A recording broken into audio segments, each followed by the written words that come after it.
আমার ভাই অকল কিতা কতরা আপনারা এনআরসির বিষয়ে আপনারা জানেন নতুন নিয়ম লাগু হয়েছে, যার কারণে ডিসি অফিস থেকে কিতা খবর আপনার তোর সামনে আইছে।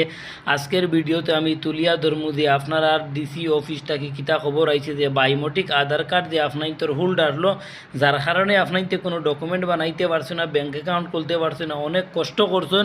আজকে আপনার তোর কাছ থেকে ডিসি অফিস থেকে কিতা খবর আইছে আপনারা দেখবা, আমি আপনার তোরে ফড়িয়া সুন্দর করে শুনাইমুতে আমি আপনারা শুনক কোয়া আধার আসল কাহিনী কি। এনআরসি সময়ত আধার কার্ডর বাবে দিয়া বায়োমেট্রিকর এতিয়ালৈকে কোনো সমাধান হবা নাই নেকি?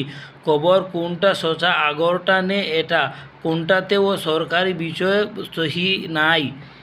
আপনারা দেখতে পারছেন ইনো কিভাবে কইছে, আপনাইতে সুন্দরভাবে আমার পড়াটা শুনছেন। এর বাদে ডিসি অফিস থেকে গীতা কর জাননী ডিসি অফিসর পরা আদেশ আহিল আধার বায়োমেট্রিক ফর্ম জমা লোবা হব, বর্তমান জমা লোবা নহয়। তাহলে সরকারি খবর এগুলো আপনারা দেখতে পারছেন খুব সুন্দর করিয়া যে ডিসি অফিসে আপনার ধরে কিতা পর্যন্ত হয়েছে।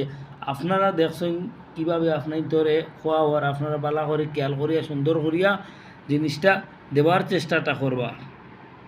শুনছই না আপনারা কীভাবে আদেশ করা হয়েছে। আপনার বর্তমানে লোয়াওয়ার না কিছু পরে লোয়া হয়ে দিব, ডিসি অফিস থেকে আদেশ আই গেছে।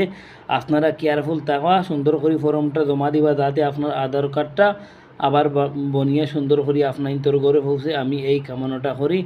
আর ভিডিওটা দেখে নিশ্চয়ই ভালো লাগছে। যদি ভালো লাগে থাকে তাহলে আপনার তোর বন্ধু বান্ধবের কাছে ভিডিওটা একটু শেয়ার করি সারারে দেখার সুযোগ কান করিয়া দিবা।